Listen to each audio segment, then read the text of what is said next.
వికారాబాద్ కే హవా లాఖో రూపాయి కా దవా అని.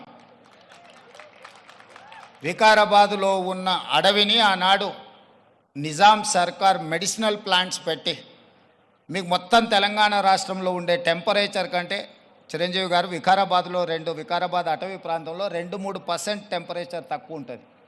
లెప్రసీ వచ్చిన వాళ్ళని వీళ్ళని తీసుకొచ్చి ఇక్కడ వికారాబాద్ ప్లాంటేషన్ అక్కడ వదిలేస్తే 2 monthsలో ఆటోమేటిక్ ఏ ట్రీట్మెంట్ అవసరం లేదు. ఇక్కడ ఉండే ప్రకృతి సహజ వనరుల వల్ల వాళ్ళకి ఆ రోగం నివారించబడుతుంది. గతంలో మెడికల్ ట్రీట్మెంట్ లేనప్పుడు ఎవరికైనా లెప్రసీ వస్తే వాళ్ళ కుటుంబ సభ్యులను ఇక్కడ తీసుకొచ్చి వికారాబాద్లో వదిలేస్తే 2-3 నెలల తర్వాత వాళ్ళని మళ్ళీ తీసుకెళ్తే వాళ్ళు టీబీకి సంబంధించి ఏ సమస్య వచ్చినా ఇక్కడ ఆ కుటుంబ సభ్యులను వదిలేసిపోతే 2-3 నెలలలోనే ఆటోమేటిక్ ఇక్కడున్న ప్రకృతి సహజ వనరులతో వాళ్ళకి తగ్గిపోయేది. అంటే ఈ ప్రాంతానికి ఒక ప్రత్యేకత ఉన్నది. అందుకే ఈరోజు జిందాల్ లాంటి వాటికి ఎక్కడికో వెళ్ళడం కాదు, ఇక్కడనే పెద్ద పరిశ్రమలకు సంబంధించిన వ్యక్తులు తొందరలోనే ఇక్కడ పెద్ద ఎత్తున ఏర్పాటు చేయబోతున్నారు వికారాబాద్ ప్రాంతంలో. మొన్ననే దావోస్లో అగ్రిమెంట్ చేయడం జరిగింది.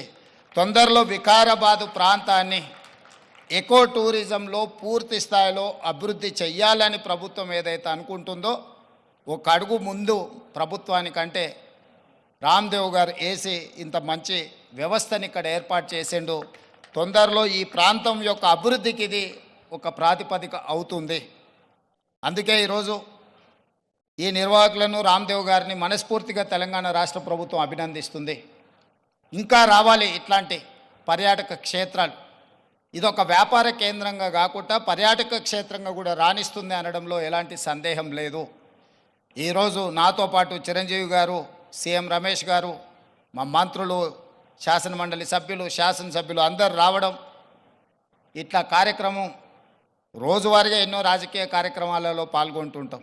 కానీ ఈ కార్యక్రమంలో పాల్గొనడానికి ఒక ప్రత్యేకత ఉన్నది. ఈ ప్రత్యేకత రాష్ట్రం యొక్క ఆలోచనకు అనుగుణంగా ఉన్నది. ఈరోజు రాష్ట్ర ప్రభుత్వం ఏదైతే ఎకో టూరిజం పాలసీలో ఇలాంటి పార్కులు మేము డెవలప్ చేయాలనుకుంటున్నామో రాబోయే రోజుల్లో ఖాళీ వరి పండించడమే కాదు, ఇతర కమర్షియల్ క్రాప్స్ వైపు ఈరోజు ప్రకృతి వనాలను పెంచడానికి కూడా రైతులను ప్రోత్సహించడానికి ప్రభుత్వం వైపు నుంచి ప్రణాళికలు ఉన్నాయి. వాళ్ళందరికీ కూడా ఇలాంటి వ్యాపార కేంద్రాలు ఉంటే రైతులు పెంచే మొక్కల్ని కొనుగోలు చేయడానికి అవకాశం ఉంటుంది. 1,000,000 మొక్కల్ని తెలంగాణ రాష్ట్ర ప్రభుత్వం పెట్టాలంటే ఎక్కడో ఒకడ గ్రామాల దగ్గర ఆ మొక్కలను పెంపడానికి క్షేత్రాలు ఇస్తున్నాం. కానీ 6 నెలలు సంవత్సరమే పెంచితే అవి మేము నాటినప్పుడు 20-30% కంటే ఎక్కువ బ్రతకడం లేదు. అందుకే రాబోయే రోజుల్లో మా మంత్రి గారికి సూచన చేస్తున్నా, అదేవిధంగా ఫారెస్ట్ మినిస్టర్ గారికి కూడా నేను ఆదేశాలు ఇస్తా. 2-3 సంవత్సరాలు పెంచిన మొక్కల్ని తీసుకెళ్ళి నాటితే మొక్కలు బతకడానికి ఎక్కువ అవకాశం ఉంటుంది. కానీ మరి రైతు 2-3 సంవత్సరాల ఆదాయం లేకుండా ఉండాలి అని అంటే రైతు బ్రతకం కూడా కష్టమవుతుంది. అందుకే దానికి తగ్గట్టుగా ధర చెల్లించి రాష్ట్ర ప్రభుత్వమే కొనుగోలు చేసి రాష్ట్ర ప్రభుత్వం నాటే హరితహారం మొక్కల్ని 3 సంవత్సరాలు 4 సంవత్సరాలు పెంచిన పెద్ద మొక్కల్ని నాటితే అది ఒక్క సీజన్లో మనం కాపాడుకోగలిగితే చాలు, అది తప్పకుండా చెట్టుగా వృక్షంగా మారే అవకాశం ఉంటుంది.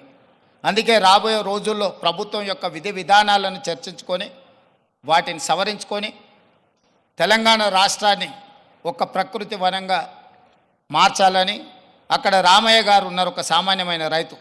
మీరందరూ వారెవరో అనుకోవచ్చు. రామయ్య గారు ఆయన ఒక వ్యవసాయ కుటుంబం నుంచి వచ్చి మొక్కలు నాటే కార్యక్రమంలో భారత ప్రభుత్వం వారికి పద్మశ్రీ అవార్డు ఇచ్చింది. చిరంజీవి గారు రాణిస్తే చిరంజీవి గారికి పద్మభూషణ్ ఏ విధంగా ఒక రంగంలో రాణిస్తే ఇచ్చిండ్రో ఒక రైతుకు కూడా మొక్కలు నాటడంలో రాణించినందుకు రామయ్య గారికి ఆ గుర్తింపు వచ్చింది. ఖమ్మం జిల్లాలో ఒక మారుమూల ప్రాంతంలో ఉండే ఒక వ్యవసాయ రైతు మొక్కలు నాటడం వల్ల పద్మశ్రీని సాధించిండు. అంటే ఒక కమిట్మెంట్, డెడికేషన్ ఉంటే ఈ ప్రభుత్వాలు గుర్తిస్తాయి, ప్రోత్సహిస్తాయి. రామయ్య గారు లాంటి వాళ్ళని మనం ఆదర్శంగా తీసుకోవాలి.